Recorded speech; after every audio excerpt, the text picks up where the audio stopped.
Ciencia cierta. Los mitos crecen al calor de las redes y se esparcen como virus. Y nosotros salimos a cazarlos con una escopeta cargada de ciencia. Ciencia cierta.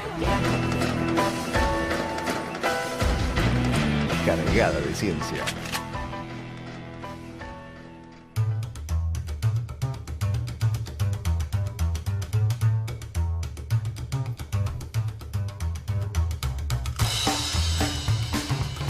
Horas 13 minutos y como anunciaba la presentación, como estamos haciendo cada 15 días nuestro segmento, me saqué las ganas este año de armar el segmento de periodismo científico, de ciencia, de por lo menos poder arrimar, digo sin ninguna pretensión académica, por lo menos poder arrimar el bochín científico a algunos temas, darle una explicación más allá de todos los mitos, las creencias, los errados sentidos comunes que a veces circulan, poder darle algún sustento, y para eso, semana a semana, o cada 15 días en realidad, vamos invitando a quienes pueden darnos ese sustento, obviamente, que necesitamos para entender los temas desde esa perspectiva.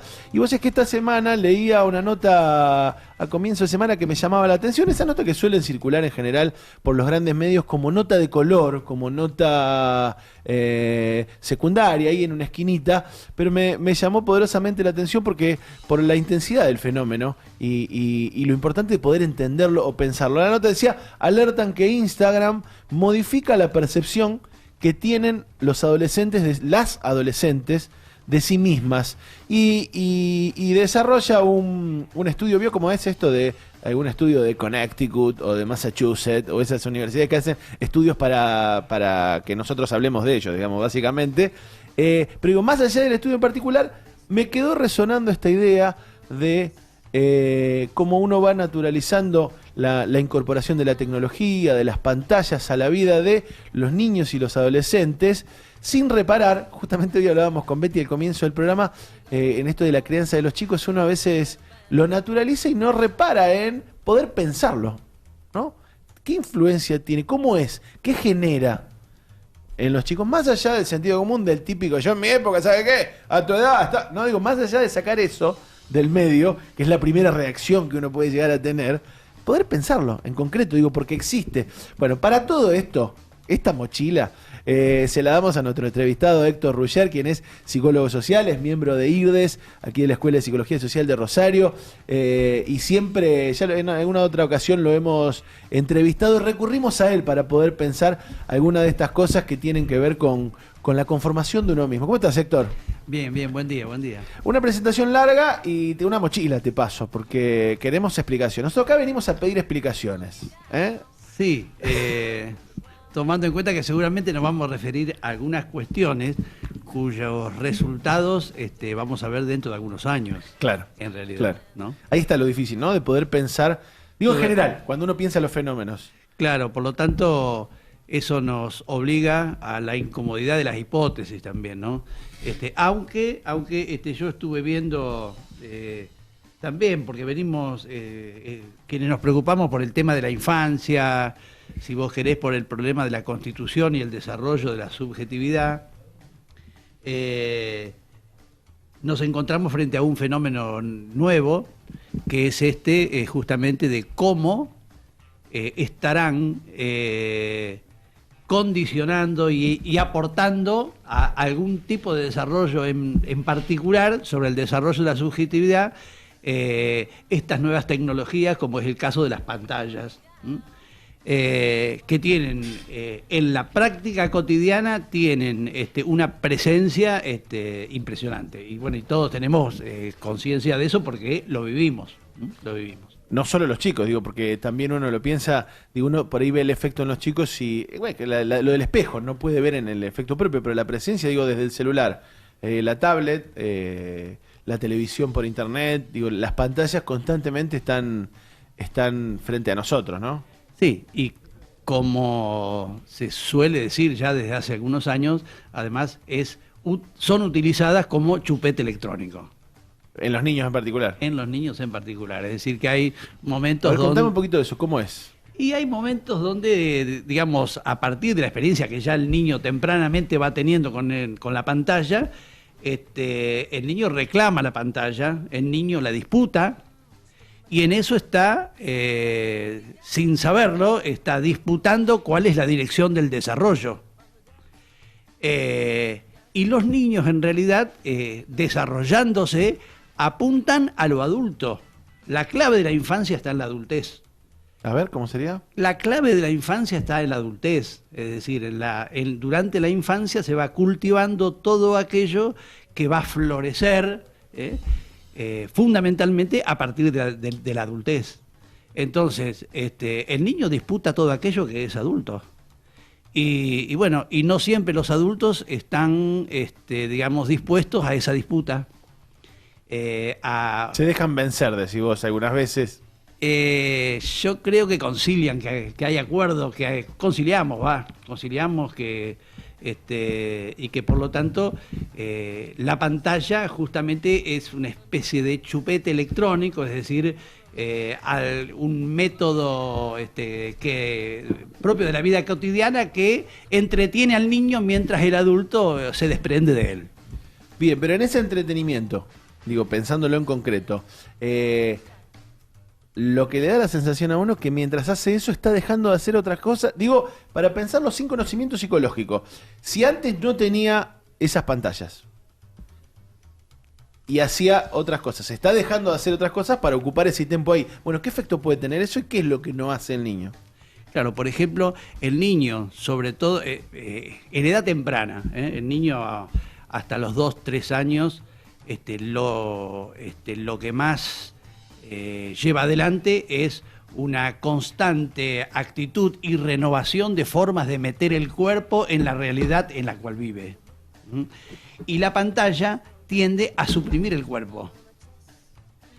En esto de meter el cuerpo se van produciendo un conjunto de señales internas que representan esas actitudes y el mundo tal cual, relativamente como es, ¿no? Aprendemos el mundo a través del cuerpo. Decimos. Exactamente.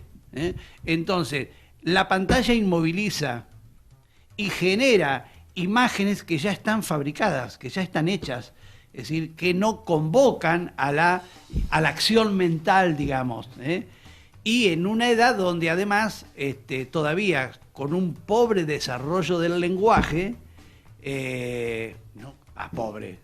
digamos, acorde a esa todavía edad. que acorde a esa edad, con un limitado desarrollo del lenguaje, si vos querés, el pensamiento crítico es prácticamente depende de los adultos. Se absorbe todo, claro. Depende de los adultos. No es posible. eso depende de los adultos. Me quedé cuando antes también decías esta disputa con el mundo adulto y todo. Digo, en un punto da la sensación que cuando uno cede o concilia o como le quiera llamar en esa disputa, digo, también cede una responsabilidad. Digo, más allá de que cede uno, más allá de pensarlo en el adulto, lo que el adulto deja hacer. Digo, ¿no le cargas al pibe sin herramientas todavía una responsabilidad de definir algunas cosas? Exacto, la responsabilidad de la conducción. Es decir, el desarrollo, en última instancia, es conducido por los adultos. Pero por otros adultos, en todo caso, en ese caso con las pantallas, por otros adultos. Por otros adultos y a través de los adultos que están cerca del niño, papá y mamá, por ejemplo, que es cada vez más notorio. Yo llegué a este lugar y un objeto que me encontré, que yo mismo lo traía y lo encontré, ahí recién hemos obtenido una foto y todo, es el celular. O sea, los adultos, particularmente los adultos jóvenes, viven pendientes de la pantalla. Y viven pendientes de la pantalla delante de los niños.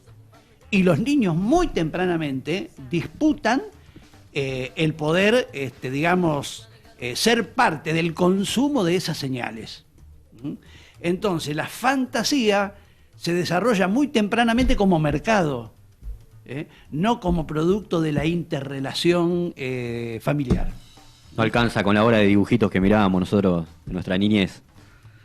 Claro. Cambió la conducta, digamos. Cambió totalmente. Como quienes todavía tenemos unos cuantos años más que ustedes, vimos cómo ya había cambiado con estos dibujitos por la televisión en su momento. Claro, por ejemplo, en ese momento mi generación no tuvo dibujitos por televisión. Claro. Y bueno, después, a ver, el cambio la cuestión es cómo tomamos posición con respecto a la lucha por la dirección de los cambios, ¿no? Los cambios sociales en general tienden al desarrollo, ¿no? Pero hay que disputar. Eso te iba a decir, también para no pensar siempre desde una perspectiva apocalíptica de estas cuestiones. ¿Por qué digo? Porque, viste, la tendencia es este chiste que yo hacía al comienzo, en mi época, y uno le da la sensación que en mi época, digo yo con 40 años, mi viejo debe haber pensado algo similar en torno a mi relación con la televisión. Con la televisión por cable, cuando llegó la televisión por cable, o cuando incluso en mi casa por primera vez llegó una videocasetera, o teníamos también las consolas de juegos rudimentarias en aquel momento, pero en la que pasábamos horas. Digo, no quiero caer en el tan mal no salimos, pero digo, pero no, uno lo que va viendo es que eso se puede mirar desde una mirada no apocalíptica y decir, bueno, no es que es un problema en sí, sino el problema es cómo lo encaramos, cómo es. Necesitamos mirarlo desde una mirada no apocalíptica. O es un salto en calidad en el cual, ya en este caso, el instrumento condiciona un poco más que antes, porque también uno no puede comparar, digo, el salto tecnológico tiene que tener algún efecto en particular. Totalmente. A ver, yo insisto mucho a mis alumnos que utilicen Internet para estudiar. La fluencia de conocimiento con relativamente fácil acceso, es decir, donde el estudiante, como era en mi época, no necesita tomarse un colectivo o irse caminando desde un costado de la ciudad hasta el centro donde estaba la biblioteca especializada. Claro, para acceder al conocimiento. Para acceder al conocimiento, y no necesita... cuando en la universidad yo explicaba a mis estudiantes que en mi generación no había gozado de la fotocopia. Es decir, si no existía el centro de estudiantes y los mimeógrafos, dependíamos de la biblioteca, porque aparte tampoco teníamos dinero generalmente para obtener el libro. El encuentro con el libro. Claro. Pero hablando del libro, de paso, con mi compañero Aldo Miniti, con quien hemos estado acá y que gustamos mucho de investigar alrededor de estas cuestiones, decíamos, pero cuidado, que no nos pase como al Quijote. Porque el Quijote era víctima de la tecnología de su época. ¿Cuál era la tecnología de su época? Los libros de caballería, en este caso, que él había leído. Es decir, los libros ya habían dejado de ser, no sé, unos 200 años después de Gutenberg, estar al servicio solamente de la Biblia, y empezaban a aparecer, bueno, y era la convocatoria histórica de esa época, eran los libros de caballería, ¿no? Y el Quijote muestra cómo ha enloquecido el Quijote justamente de tanto libro de caballería. Entonces, bueno, que no nos pase a nosotros lo mismo con el tema de la responsabilización de las pantallas, que también, que son parte de una lucha social típica de la vida, ¿no? Típica de la vida. Claro, y hasta dónde digo, ¿son las pantallas o es lo que hacemos de ellas, no? Claro. Exactamente, o lo que no disputamos, qué sé yo, por ejemplo, yo les cuento, cuando yo escuché hablar por primera vez de la televisión por cable, de la posibilidad de la televisión por cable, pensé para mis adentros, qué bueno, porque la televisión por cable la vamos a tener pagándola, y por lo tanto no será necesaria la publicidad. Claro, no. Tal cual. Es decir, en realidad no se puso al servicio de la accesibilidad de la televisión a las 24 horas del día y de manera más económica, sino al contrario, es decir, fuimos objeto de este modo de fabricar dinero, que es la publicidad, y que, bueno... Porque de fondo, caemos siempre en una misma cuenta de que el problema no son esos medios, no son las tecnologías, sino quién las maneja, y en eso, cuáles son los objetivos de fondo. Porque pensaba en esto que decís vos, y volviendo a lo de los adolescentes, es a la vez el mercado más deseado, ¿no?, de consumo de los adolescentes, por lo cual esta necesidad de consumo se ha trasladado un poquito a la imagen propia, a esto. Para pensarlo en esto de no ser apocalíptico, para ir pensando también, para ir cerrando un poquito, ir avanzando en eso. frente a eso, ¿qué? Porque digo, en esta disputa en concreto, ¿cuál es esa? ¿Cómo se puede tomar esa disputa? Digo, para también no dejar solo la angustia en el aire de nuestros oyentes y de quienes sufrimos además esa batalla. Creo que hoy la sufre todo aquel que tenga un niño, una niña en su hogar y que lo enfrente. Lo haremos con más o menos éxito según el momento, pero digo, ¿qué herramientas tiene uno? Que también está inmerso, digo, ¿qué herramientas tiene uno que también es víctima de esto? Bien, yo entiendo que esto de lo que estamos hablando es la herramienta clave. Es decir, en realidad tenemos que poder disputarle al mercado para que los niños accedan progresivamente a los diferentes bienes que confluyan con su grado de desarrollo. Pero bueno, hoy hay estudios, inclusive la OMS ha salido a poner una alerta con respecto al acceso de los niños a temprana edad, ¿no? De los bebés. De los bebés, si uno ve bebés con el celular, con los el celular, dibujitos. y bueno, y plantean que, de hecho, que hasta los 2 años, nunca. La pantalla, nunca. Ahora, el problema después es que la usamos los adultos delante de los niños siempre. Bueno, ahí algún cambio tenemos que llevar adelante. Porque mientras la usemos delante de ellos se van a interesar. Es más, yo he observado que la tendencia de los niños pequeños es a dirigir la mirada hacia donde la dirige el adulto.